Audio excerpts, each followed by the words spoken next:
دوستو سلام مسنون، امید ہے کہ آپ تمام اللہ کے فضل و کرم سے بخیریت و عافیت ہوں گے۔ اب آپ وی ایم خلیل الرحمن سے آج کی اہم اور گرم خبریں سنیے گا۔ کرناٹک کے ہائی کورٹ کے فیصلے پر مسلمانوں اور سیاسی رہنماؤں کا سخت رد عمل۔ فیصلہ افسوسناک، مسلم پرسنل لا بورڈ نے کہا ہے۔ خواتین سے انتخاب کا حق چھیننے کی کوشش، محبوبہ مفتی نے کہا ہے۔ فیصلہ بدنیتی پر مبنی، اویسی نے کہا ہے۔ آل انڈیا مسلم پرسنل لا بورڈ نے کہا ہے کہ کرناٹک ہائی کورٹ نے حجاب کے سلسلے میں جو فیصلہ دیا ہے وہ اسلامی تعلیمات کے خلاف اور شرعی حکم کے مغائر ہے، اور جلد ہی بورڈ اس سلسلے میں مناسب قدم اٹھائے گا اور آئندہ کی حکمت عملی پر غور کرے گا۔ یہ بات آل انڈیا مسلم پرسنل لا بورڈ کے جنرل سیکریٹری مولانا خالد سیف اللہ رحمانی نے آج یہاں جاری ایک ریلیز میں کہی ہے۔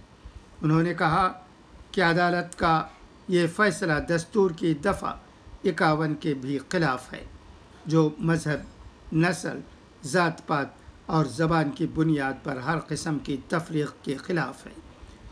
جو احکام فرض یا واجب ہوتے ہیں وہ لازم ہوتے ہیں اور ان کی خلاف ورزی گناہ ہے۔ اس لحاظ سے حجاب ایک لازمی حکم ہے۔ اگر کوئی اس حکم پر عمل نہ کرے تو وہ اسلام کے دائرے سے نہیں نکلتا ہے، لیکن وہ گنہگار ہوتا ہے۔ اس وجہ سے یہ کہنا درست نہیں ہے کہ حجاب اسلام کا لازمی حکم نہیں ہے۔ انہوں نے کہا کہ یہ بھی ایک حقیقت ہے کہ ہمارے ملک میں مختلف مذاہب سے تعلق رکھنے والے گروہ موجود ہیں، اور بہت سے موقع پر وہ اپنی مذہبی علامتوں کا استعمال کی اجازت دیتی ہے، یہاں تک کہ ان کے لیے ہوا بازی کے قانون میں ترمیم بھی کی گئی ہے۔ ایسی صورتحال میں مسلمان طالبات کو حجاب کے استعمال سے روکنا مذہب کی بنیاد پر تفریق کی شکل قرار پائے گی۔ پھر یہ بات بھی قابل توجہ ہے کہ یونیفارم مقرر کرنے کا حق اسکولوں کو حد تک ہے، اور جو معاملہ ہائی کورٹ گیا ہے وہ اسکولوں کا نہیں، کالج کا تھا۔ اس لیے ضابطے کے مطابق انتظامیہ کو اپنی طرف سے یونیفارم نافذ کرنے کا حق نہیں تھا۔ کرناٹک ہائی کورٹ کے فیصلے پر سیاسی لیڈران بھی اپنے رد عمل کا اظہار کیا ہے۔ جو سیاسی رہنما حجاب پر پابندی کے حامی تھے انہوں نے فیصلے کا خیر مقدم کیا ہے، لیکن پابندی کے مخالفین نے طرح طرح کے رد عمل کا اظہار کیا ہے۔ اسمبلی انتخابات میں شکست فاش کے بعد کانگریس میں منتھن کا سلسلہ جاری ہے۔ اتوار کو کانگریس ورکنگ کمیٹی کی میٹنگ میں راہل گاندھی نے کہا کہ مستقبل میں نوجوانوں پر توجہ دی جانی چاہیے۔ راہل گاندھی نے کہا کہ ہمیں مستقبل کی طرف دیکھنے کی ضرورت ہے۔ کانگریس کے بڑے لیڈران کو اس بات پر افسوس بھی ہوا۔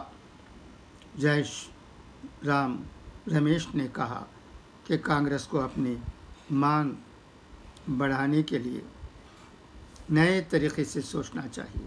میٹنگ میں حال ہی میں ہوئے اسمبلی انتخابات میں ہونے والے نقصانات پر تبادلہ خیال کیا گیا۔ رمیش کی حکمت عملی پر AICC general secretary Priyanka Gandhi نے کہا کہ اس بار 45% ایسے لوگوں کو ٹکٹ دیا گیا جن کی عمر 45 سال سے کم ہے، ان میں 40% خواتین ہیں۔ ذرائع کا کہنا ہے کہ راہل گاندھی نے اس دلیل سے اتفاق کیا۔ انہوں نے کہا کہ مستقبل میں نوجوانوں پر توجہ دی جائے گی۔ انہوں نے یہ بھی کہا کہ اگر پارٹی اچھی حکمت عملی کے ساتھ آگے بڑھے تو گجرات انتخابات میں بی جے پی کو شکست دی جا سکتی ہے۔ ذرائع کا کہنا ہے کہ راہل گاندھی کی باتوں سے کئی سینئر لیڈر حیران رہ گئے ہیں۔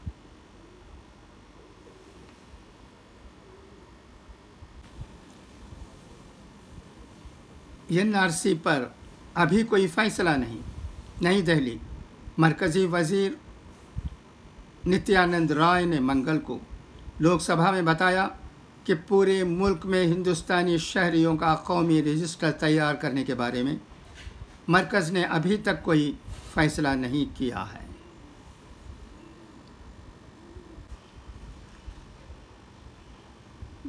کانگریس صدر سونیا گاندھی نے حالیہ انتخابات میں پارٹی کی کراری شکست کے بعد اتر پردیش، اتراکھنڈ، پنجاب، گوا اور منی پور کی ریاستی اکائیوں کے صدور کو استعفیٰ دینے کے لیے کہا ہے۔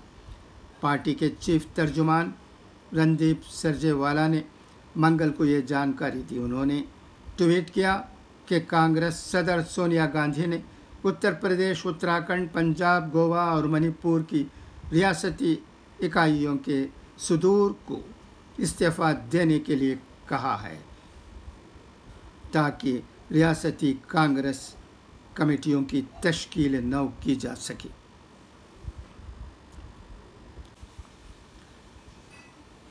کرناٹک ہائی کورٹ نے منگل کو مسلم طالبات کی طرف سے داخل کی گئی تمام درخواستوں کو خارج کر دیا، جس میں تعلیمی اداروں میں اپنے تعلیمی دور میں حجاب پہننے کی اجازت مانگی گئی تھی۔ حکم آنے کے فوراً بعد چیف جسٹس ریتوراج اوستھی کے گھر پر حفاظتی انتظامات مزید سخت کر دیے گئے۔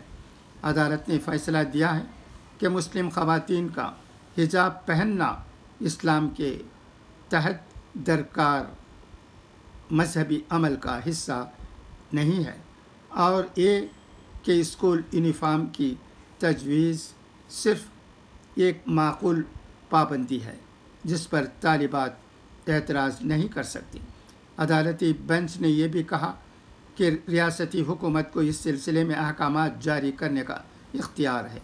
ہائی کورٹ کے chief justice Rituraj Awasthi, justice Krishna S Dixit اور جسٹس JM قاضی کی 3 رکنی بینچ نے یہ فیصلہ سنایا۔ عدالت نے اس سلسلے میں 25 فروری کو سماعت کے 11ویں دن فیصلہ محفوظ کر رکھ لیا تھا۔ فیصلہ آتے ہی بنگلور میں جسٹس اوستھی کی رہائش گاہ پر سخت حفاظتی انتظامات کیے گئے ہیں۔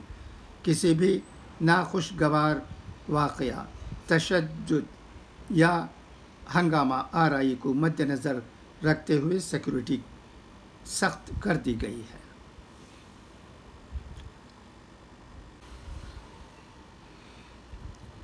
اب آئیے اقوال زرین سنیں۔ نصیحت وہ سچی بات ہے جسے ہم کبھی غور سے نہیں سنتے، اور خوشامد ایک بدترین دھوکہ ہے جسے ہم پوری توجہ سے سنتے ہیں۔ اگر تم کسی سے محبت کرتے ہو تو اسے آزاد چھوڑ دو۔ اگر وہ واپس نہ آیا تو سمجھ لو کہ وہ کبھی تمہارا نہ ہوا تھا، اور اگر وہ واپس آ گیا تو اس کی قدر کرو۔ عقل مند سوچ کر بولتا ہے اور بیوقوف بول کر سوچتا ہے۔ ہمیں کہنے سے پہلے کئی بار سوچ لینا چاہیے۔ اچھا، تو اب اجازت، انشاءاللہ پھر ملاقات ہوگی۔ خدا حافظ۔